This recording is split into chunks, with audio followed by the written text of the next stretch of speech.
Da pequena cidade de Gori, situada na antiga província de Geórgia, uma região que na época fazia parte do vasto e poderoso Império Russo, nasceu um menino que, contra todas as expectativas, viria a se tornar uma das figuras mais influentes e, ao mesmo tempo, mais temidas do século XX. Seu nome de batismo era Yoseb Bessarionis Dzhugashvili, uma combinação de nomes que carregava o peso de uma origem humilde, marcada por dificuldades financeiras, conflitos familiares e uma vida de instabilidade constante.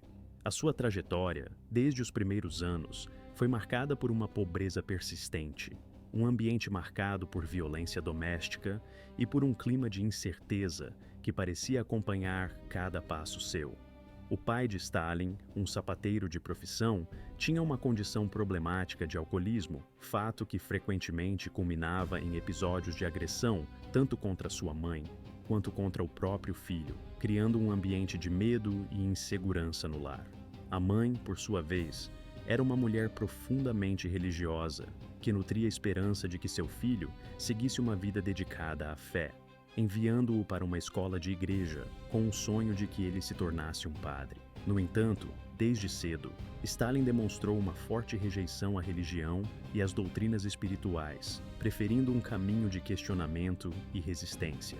Sua rebeldia foi tamanha que, em Od 1999, foi expulso do seminário teológico de Tiflis, uma instituição de grande prestígio na época, provavelmente por espalhar ideias marxistas clandestinas entre seus colegas. Essa expulsão marcou um ponto de virada em sua vida, pois foi exatamente nesse momento que ele se envolveu de forma mais intensa na política revolucionária. Nos anos seguintes, Stalin se aproximou do movimento social-democrata russo, ingressando na então crescente e turbulenta Rússia dos primeiros anos do século XX. Ele alinhou-se com a facção bolchevique, liderada por Vladimir Lenin, que defendia uma revolução proletária radical e o derrubamento do regime czarista. Sua atuação nesse período foi marcada por ações clandestinas, como a organização de greves, roubos e uma intensa propaganda subterrânea, atividades que lhe renderam várias prisões e até exílios temporários para a remota Sibéria. Apesar das dificuldades, esses obstáculos só fortaleceram sua determinação de lutar pela causa revolucionária, alimentando sua convicção de que a mudança era não apenas necessária, mas inevitável. Por volta do ano de 1812, ele adotou oficialmente o nome Stalin, uma palavra de origem russa que significa homem de aço, simbolizando sua força, resistência e determinação inabalável. Nesse mesmo período, começou a contribuir com o jornal bolchevique Pravda, usando suas palavras para influenciar e mobilizar uma massa crescente de apoiadores. Stalin não era uma figura carismática no sentido tradicional. Seus discursos não tinham a paixão arrebatadora de outros líderes revolucionários, como Leon Trotsky, por exemplo. No entanto, o que lhe faltava em eloquência, ele compensava com astúcia política, uma capacidade de manobra e manipulação que logo se tornaram suas características mais marcantes. Após a Revolução de Outubro de 1917, quando os bolcheviques tomaram o poder na Rússia, Stalin rapidamente conquistou uma posição de destaque dentro do novo governo. Em 1922, Vladimir Lenin, líder supremo da Revolução, nomeou Stalin como secretário-geral do Partido Comunista, uma função que, à primeira vista, parecia meramente administrativa, destinada a cuidar das questões internas do partido. Contudo, Stalin viu na posição uma oportunidade de ampliar seu poder. Ele começou a nomear aliados leais para cargos estratégicos dentro do partido, ao mesmo tempo em que coletava informações confidenciais sobre seus rivais, frequentemente por meio de métodos de espionagem, chantagem e manipulação política. Com o passar do tempo, Lenin começou a manifestar preocupações acerca de Stalin. Em seu testamento, uma espécie de aviso escrito nos seus últimos anos, Lenin alertou os dirigentes do partido de que Stalin era demasiado rude, ambicioso e perigoso, sugerindo que ele deveria ser removido de sua posição de poder. Contudo, Após sofrer várias derrames e, finalmente, falecer em janeiro de 1924, Lenin teve suas advertências suprimidas por Stalin, que trabalhou arduamente para que o documento não ganhasse tração entre os demais líderes do partido. Em vez de recuar ou ceder espaço para outros, Stalin iniciou uma campanha implacável para consolidar sua autoridade. Primeiramente, alinhou-se com Grigory Zinoviev e Lev Kamenev, formando uma aliança estratégica destinada a neutralizar Leon Trotsky. Até o ano de 1928, a figura de Joseph Stalin consolidara-se como a autoridade máxima dentro do Partido Comunista, exercendo um controle absoluto que se estendia, de forma direta ou indireta, a toda a União Soviética. Foi nesse mesmo ano que ele lançou o que ficou conhecido como o Primeiro Plano Quinquenal, uma ambiciosa e de grande escala iniciativa econômica, cujo objetivo principal era transformar radicalmente o país. Naquele momento, a União Soviética ainda era predominantemente uma nação rural, composta por uma sociedade agrícola, pobre e pouco desenvolvida, e Stalin tinha a visão de convertê-la em uma potência industrial moderna, capaz de competir com as maiores nações do mundo. Para alcançar esse objetivo, o plano priorizava o crescimento acelerado de setores industriais estratégicos, como a produção de aço, carvão e maquinário pesado. No entanto, para que essa transformação se concretizasse, era imprescindível que Stalin tivesse controle absoluto sobre a produção de alimentos e a força de trabalho, elementos essenciais para sustentar o avanço econômico que desejava promover. Foi nesse contexto que ele voltou sua atenção para a agricultura, uma área que prometia ser tanto uma fonte de recursos quanto um potencial obstáculo ao seu projeto de modernização. Infelizmente, essa decisão teve consequências devastadoras para milhões de vidas. Stalin ordenou que os agricultores de todo o vasto território soviético entregassem suas terras privadas, seus rebanhos e suas ferramentas, impondo uma mudança radical na forma de cultivo e de organização da produção agrícola. Esses agricultores eram conhecidos como kulaks, pequenos proprietários rurais que, muitas vezes, haviam herdado suas terras por gerações, formando uma camada de camponeses relativamente bem-sucedidos e independentes. Muitos deles possuíam um pouco mais de recursos do que os demais, o que, na visão de Stalin, tornava-os inimigos da coletivização e do progresso socialista. Para ele, esses kulaks eram considerados indivíduos gananciosos, que se opunham aos interesses do Estado e atrasavam a construção de uma sociedade igualitária. Como justificativa, Stalin alegava que eles estavam impedindo o avanço econômico e, assim, utilizou essa narrativa para justificar ações de repressão e eliminação. A partir de então, o Estado confiscou suas terras, seus animais e suas ferramentas, e os obrigou a integrar-se a enormes fazendas coletivas administradas pelo próprio governo, conhecidas como kolkhozes. Esse processo, denominado coletivização forçada, não era uma opção ou uma escolha livre. Ao contrário, qualquer resistência era tratada como traição. Quem se opusesse à coletivização era rotulado como inimigo do povo, traidor à causa socialista.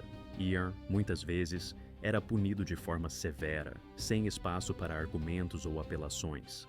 Assim que a coletivização começou a ser implementada, o que se seguiu foi um verdadeiro caos no campo.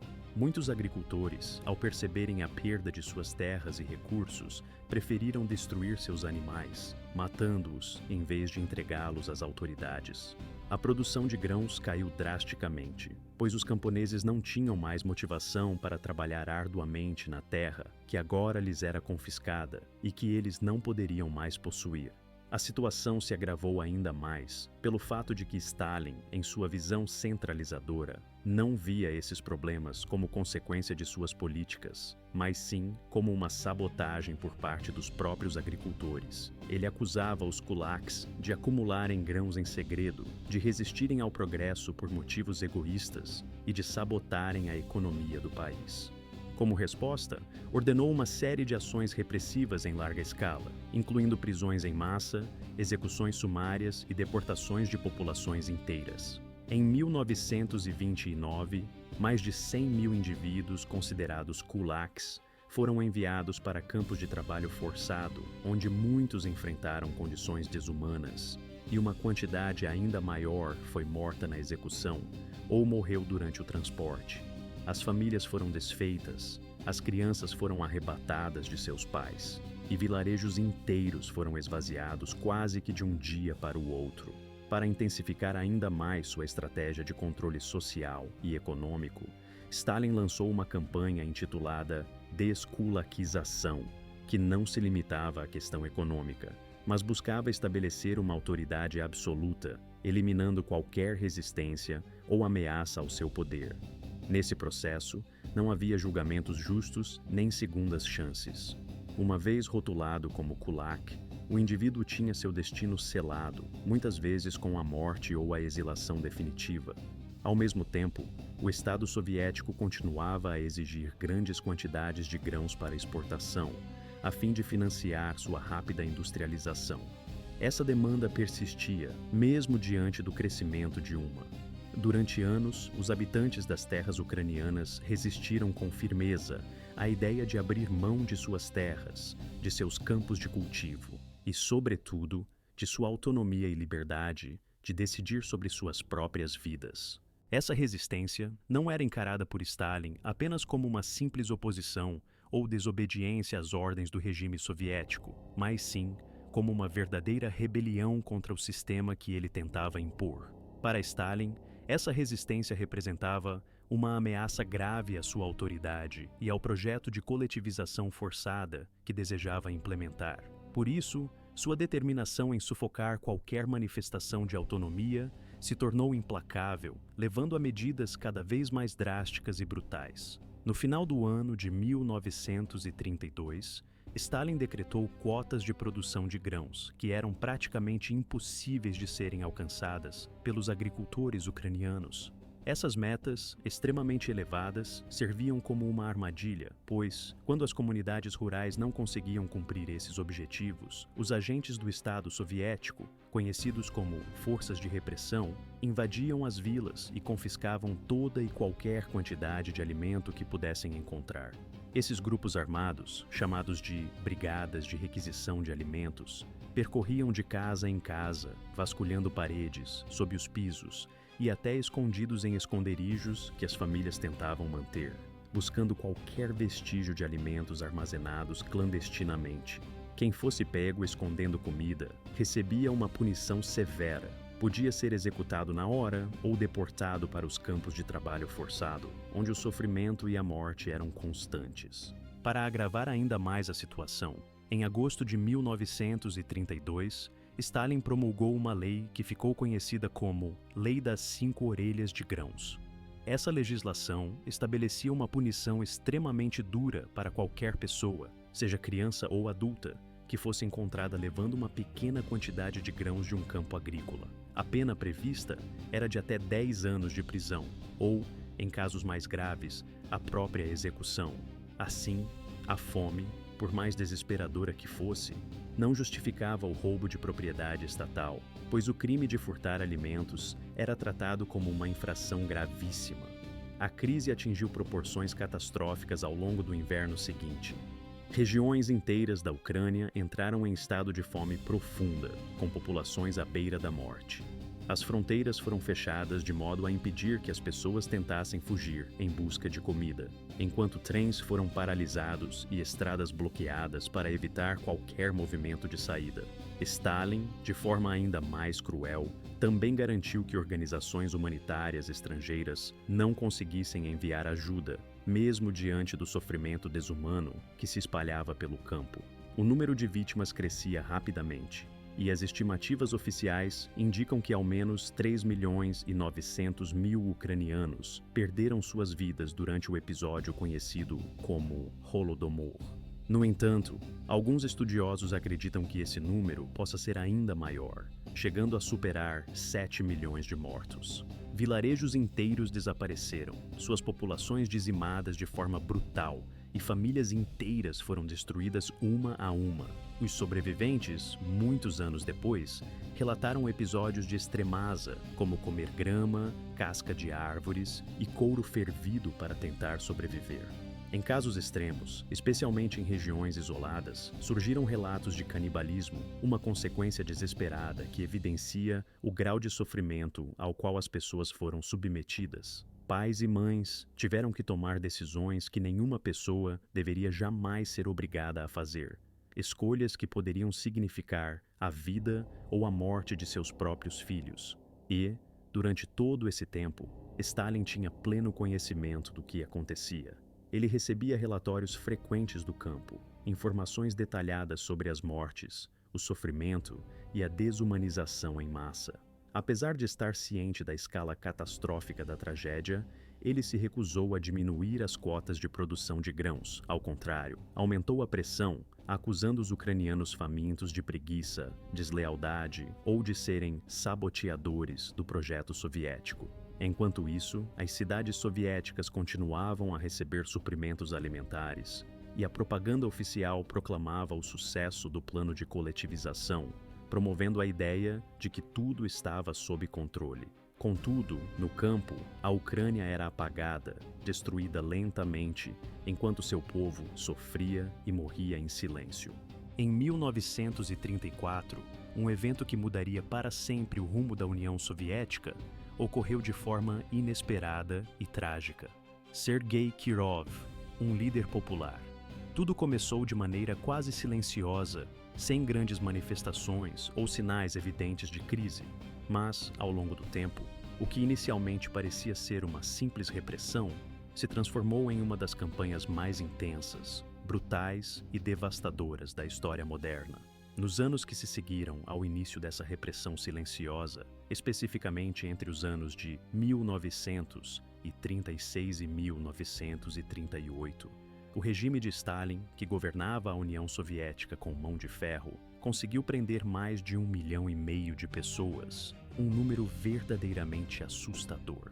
Essas prisões em massa não aconteciam apenas durante o dia, mas muitas vezes eram realizadas de forma abrupta e clandestina, com as pessoas sendo levadas de suas casas no meio da noite, sem aviso prévio, muitas vezes sendo arrancadas de seus lares enquanto seus familiares ainda dormiam, sem nenhuma chance de se preparar ou compreender o que acontecia. As razões pelas quais alguém era preso variavam enormemente, chegando a incluir até mesmo infrações de pouco peso, como fazer uma piada sobre Stalin ou chegar atrasado a uma reunião oficial. Essas ações, que hoje parecem insignificantes, na época eram consideradas crimes graves contra o Estado, motivo suficiente para que centenas, às vezes milhares, de pessoas fossem levadas para interrogatórios. Essas sessões de interrogatório eram verdadeiros horrores, onde os detidos eram brutalmente espancados, submetidos a torturas físicas e psicológicas, passavam por períodos de fome terríveis e eram ameaçados de morte, tudo até confessarem crimes que não haviam cometido, ou até mesmo sem qualquer motivo plausível. Após essas sessões, muitas dessas pessoas eram levadas a julgamentos que tinham mais o caráter de encenações do que de verdadeiros processos judiciais. Conhecidos como julgamentos show, esses processos eram cuidadosamente planejados, com juízes, advogados e acusados desempenhando papéis previamente determinados numa espécie de teatro macabro. Os acusados eram forçados a confessar ser traidores, espiões ou inimigos do Estado soviético, muitas vezes sob a ameaça de que suas famílias também seriam punidas se não colaborassem. Algumas pessoas receberam falsas promessas de clemência, de que poderiam escapar com vida se confessassem, mas, após tais confissões, eram na realidade executadas sumariamente, geralmente por tiros na cabeça ou no peito. Só no ano de 1937, quase 400 mil pessoas foram executadas sumariamente, uma quantidade que demonstra a intensidade e a brutalidade daquele período. Essas execuções não destruíam apenas indivíduos isolados, mas também famílias inteiras, que eram devastadas de forma quase total. Os filhos dessas vítimas eram considerados filhos do inimigo e, muitas vezes, eram retirados de seus lares e enviados para orfanatos, ou, pior ainda, conduzidos a campos de trabalho forçado, onde eram obrigados a desempenhar tarefas exaustivas e desumanas. Nesse cenário de terror, Stalin voltou sua atenção também para o próprio Exército Vermelho, uma das forças militares mais fortes e respeitadas do mundo na época. Em 1937, ele ordenou a prisão e execução dos principais líderes militares do país, incluindo o Marechal Mikhail Tukhachevsky, um dos comandantes mais admirados e considerados estratégicos do exército soviético. Em questão de meses, aproximadamente metade de todos os oficiais militares foi morta ou presa, uma ação que deixou as forças armadas soviéticas severamente enfraquecidas, desorganizadas e vulneráveis, exatamente na época em que o mundo se aproximava de um conflito global de proporções catastróficas. Ao final do ano de 1938, o número de vítimas do regime de Stalin já ultrapassava 700 mil pessoas executadas, enquanto milhões de outros estavam confinados em campos de prisão e trabalhos forçados, muitos dos quais jamais foram novamente vistos ou tiveram suas histórias conhecidas. Aqueles que não eram mortos logo de início eram enviados para o sistema de campos de trabalho forçado conhecido como gulags, uma das partes mais sombrias do período de repressão de Stalin. Esses campos constituíam uma vasta rede de prisões e centros de trabalho compulsório espalhados por toda a União Soviética, especialmente nas regiões mais geladas e remotas, como a Sibéria, o Ártico e o Extremo Oriente. A sigla Gulag vem de Glavnoe Upravlenie Lagerei, que significa Administração Principal dos Campos, e era administrada pela polícia secreta de Stalin, a NKVD. Stalin utilizou esses campos como uma ferramenta de eliminação de qualquer pessoa que pudesse representar uma ameaça ao seu poder, independentemente de sua posição. Nos campos de trabalho como Kolyma e Vorkuta, as temperaturas podiam cair a níveis extremos durante o inverno, muitas vezes abaixo de 50 graus Celsius negativos. Esses ambientes congelantes eram tão hostis que simplesmente adormecer ao ar livre poderia significar a morte certa. A reputação de Kolyma, em particular, ganhou uma fama sombria, sendo conhecida como a Terra de Ouro e Morte, devido à cruel combinação de exploração e sofrimento. Nesse campo, os prisioneiros eram obrigados a escavar ouro sob condições quase insuportáveis, lutando diariamente para sobreviver. A taxa de mortalidade nesses locais era alarmante, chegando a atingir aproximadamente 0,3% em alguns anos, o que significa que quase 1 em cada 3 detentos morria a cada ciclo anual. Estima-se que, nos primeiros 5 anos de funcionamento da região, mais de 130 mil pessoas tenham perdido suas vidas, vítimas de trabalhos forçados, fome, condições precárias e doenças. Não apenas homens eram encarcerados nesses campos brutais. Mulheres e crianças também eram levados para esses lugares de desumanização. As mulheres, em particular, enfrentavam abusos sistemáticos, muitas vezes sofrendo abusos sexuais por parte de guardas ou de outros prisioneiros. Algumas delas davam à luz dentro dos campos, mas muitas crianças morriam logo após o nascimento devido às condições desumanas às quais eram submetidas. Muitas mulheres foram presas simplesmente porque seus maridos haviam sido rotulados como inimigos do povo, levando famílias inteiras a serem desfeitas de forma brutal e impiedosa. Ainda mais marcante e sombrio foi o que aconteceu em agosto de 1939, pouco antes do início da Segunda Guerra Mundial, quando Joseph Stalin assinou um acordo secreto com Adolf Hitler, conhecido como o Pacto Molotov-Ribbentrop. De forma pública, tratava-se de um tratado de não agressão entre a União Soviética e a Alemanha nazista, mas o verdadeiro impacto se escondia na cláusula secreta que o acompanhava. Essa parte oculta delineava como os dois regimes dividiriam entre si as terras do leste europeu, uma estratégia que tinha como objetivo permitir que Hitler e Stalin expandissem seus territórios sem confrontos diretos. Stalin buscava espaço para fortalecer o poder soviético, enquanto Hitler queria concentrar-se na invasão do oeste da Europa, sem se preocupar com a presença soviética ao leste. Pouco mais de uma semana após a assinatura do pacto, Hitler lançou seu ataque à Polônia em 1º de setembro de 1939, o que deu início oficial à Segunda Guerra Mundial. 6 dias depois, em 17 de setembro do mesmo ano, Stalin invadiu a Polônia pelo leste, alegando estar a proteger os povos ucraniano e bielorrusso. No entanto, essa ação foi uma manobra calculada para garantir sua fatia do território polonês, conforme o acordo firmado com Hitler. As tropas soviéticas rapidamente conquistaram a parte oriental da Polônia e, pouco tempo depois, ocuparam os países bálticos, Letônia, Lituânia e Estônia, que até então eram países independentes. Contudo, em 1940, Stalin anexou essas nações por força, após eleições fraudadas e a instalação de governos marionetes que obedeciam às ordens de Moscou. Um dos episódios mais tenebrosos decorrentes dessa invasão foi o massacre de Katyn. Na primavera de 1940, o NKVD, Polícia Política Soviética, executou mais de 22 mil oficiais militares, policiais, médicos, professores e outros membros da elite polonesa. Seu objetivo era eliminar qualquer resistência potencial ao domínio soviético na região. Os corpos das vítimas foram enterrados em valas comuns, em locais como a floresta de Katyn. Por décadas, o governo soviético culpou os nazistas por esses assassinatos, até que, em 1990, Moscou finalmente reconheceu a verdade. Após a ocupação da parte oriental da Polônia e dos países bálticos, Stalin iniciou uma vasta campanha de deportações forçadas. Entre 1939 e 1941, mais de 1,5 milhão de pessoas foram capturadas durante a madrugada e embarcadas em trens rumo ao leste. Essas deportações não atingiram apenas ativistas políticos ou oficiais militares. Famílias inteiras eram alvo dessas ações. Muitas pessoas eram presas sob a acusação vaga de serem socialmente perigosas, mesmo sem qualquer envolvimento político.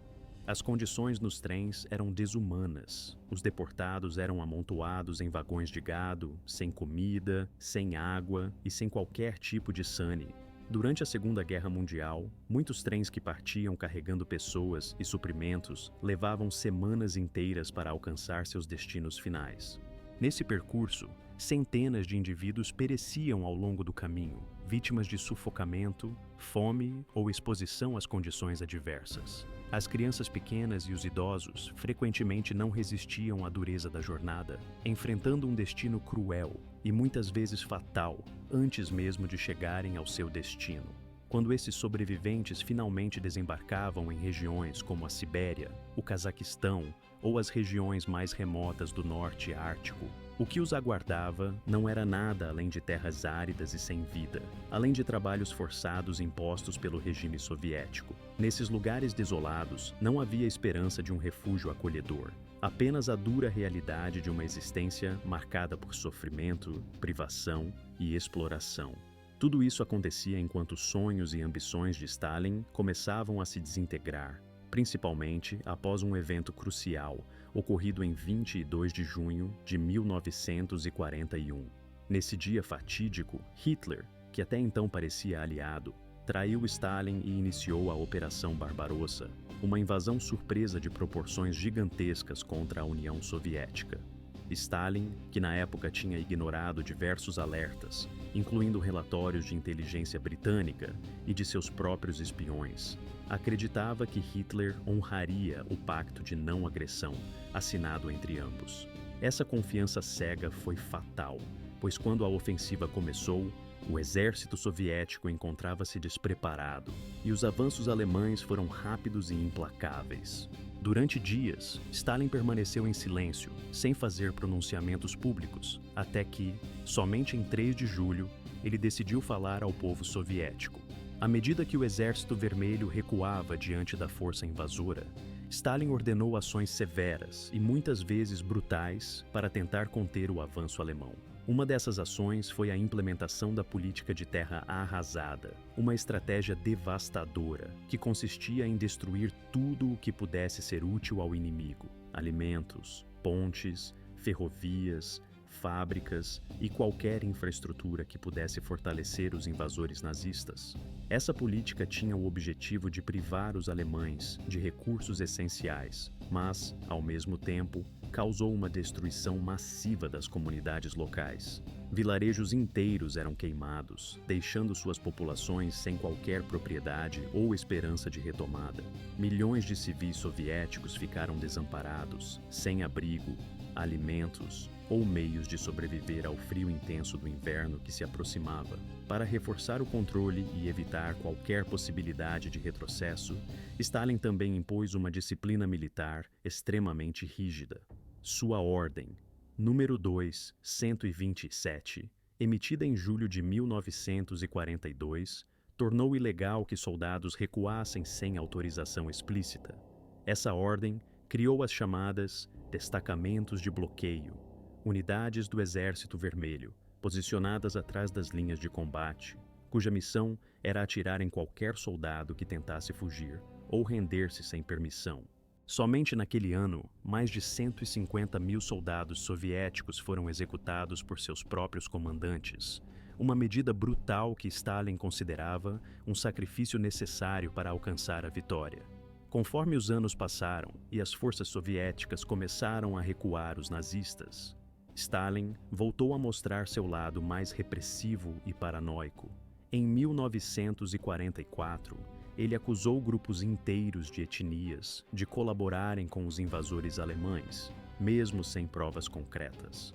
Em 23 e 24 de fevereiro daquele mesmo ano, Stalin ordenou a deportação em massa dos chechenos e ingushes de suas terras na região do Norte Cáucaso. Tropas do NKVD invadiram suas aldeias, deram às famílias poucos minutos para arrumar suas coisas e as forçaram a embarcar em vagões de gado sem aquecimento. Aproximadamente 500 mil pessoas foram deslocadas nesses 2 dias de terror.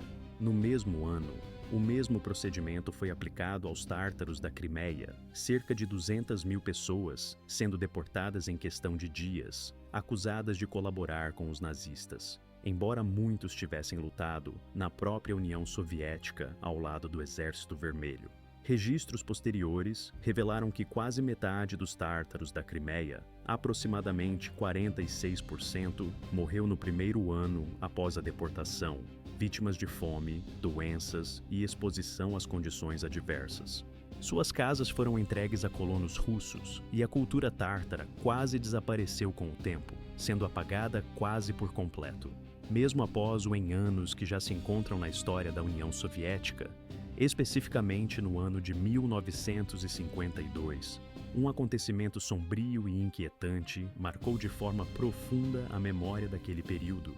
Foi nesse momento que Joseph Stalin, então líder supremo do Estado, desencadeou uma nova onda de paranoia que se manifestou na perseguição conhecida como o Caso dos Médicos. Essa campanha de ódio e desconfiança tinha como principal objetivo acusar um grupo de médicos, todos eles de origem judaica, de tramarem uma conspiração para envenenar os principais dirigentes do país. Apesar de nenhuma prova concreta ter sido apresentada para sustentar tais alegações, a repressão foi implacável. Muitos desses profissionais foram presos de forma sumária, submetidos a torturas de diversas naturezas e, posteriormente, enviados a prisões ou campos de trabalho forçado. Essa operação de perseguição não foi apenas uma rotina de prisões e acusações vazias, mas também uma ferramenta de propagação de medo e desconfiança entre a população soviética. A atmosfera de terror que se instaurou no país alimentou o crescimento de um sentimento anti-judaico que, embora não fosse novidade na história do século XX, foi intensificado por essa campanha específica, levando a uma atmosfera de suspeita generalizada. Para os estudiosos, há uma forte suspeita de que Stalin, na sua inquietante estratégia de consolidar o seu poder, estaria considerando, inclusive, a possibilidade de deportar em massa os judeus de suas terras, uma ação que teria sido planejada antes mesmo de sua morte, mas que nunca chegou a se concretizar devido ao seu falecimento. E foi justamente nessa atmosfera, carregada de tensões e incertezas, que, Na madrugada do 5 de março do ano 1953, a vida de Stalin chegou ao fim de forma abrupta. Segundo registros históricos, ele sofreu um derrame cerebral de proporções devastadoras enquanto se encontrava na sua dacha, uma residência de campo próxima a Moscou. Este episódio fatal ocorreu enquanto ele permanecia sozinho, numa situação que revelava o medo e a hesitação de seus próprios guardas, que, por estarem apavorados, hesitaram em entrar na sua sala sem a devida autorização. Assim, por várias horas, Stalin permaneceu sozinho, incapaz de receber qualquer assistência, até que, ao serem finalmente chamados, encontraram-no quase sem vida. Sua morte veio ao cair da noite, marcando o fim de uma era que, até então, tinha sido marcada por uma liderança autoritária e repressiva. Nos primeiros momentos após sua morte, o governo soviético tentou apresentar Stalin como uma figura heróica, exaltando suas realizações e sua importância para o país. Essa narrativa oficial, no entanto, começaria a ser questionada apenas alguns anos depois, em 1956, quando Nikita Khrushchev, então líder do Partido Comunista, fez uma revelação surpreendente ao mundo. Ele proferiu um discurso secreto no qual expôs todos os crimes e abusos cometidos por Stalin. Essa revelação marcou uma verdadeira mudança de paradigma na história soviética, pois foi a primeira vez que uma parte significativa da população teve acesso a uma visão mais completa e honesta do que havia acontecido nos bastidores do poder. Para as famílias das vítimas, o momento de descobrir a verdade chegou tarde demais. Seus entes queridos já haviam sido executados sumariamente, exilados para regiões remotas ou deixados à própria sorte em campos de concentração e trabalhos forçados, onde muitos acabaram morrendo sem chance de defesa ou esperança de justiça. Comunidades inteiras foram destruídas, seus habitantes perseguidos ou exterminados de forma sistemática. E apesar de Stalin já não estar mais entre os vivos, as marcas deixadas por seu regime autoritário continuariam a assombrar a sociedade soviética por muitas gerações subsequentes. As cicatrizes, tanto físicas quanto psicológicas, revelam que os efeitos do seu governo repressivo e paranoico não desapareceram com sua morte, mas persistiram como marcas indeléveis na memória coletiva daquele povo.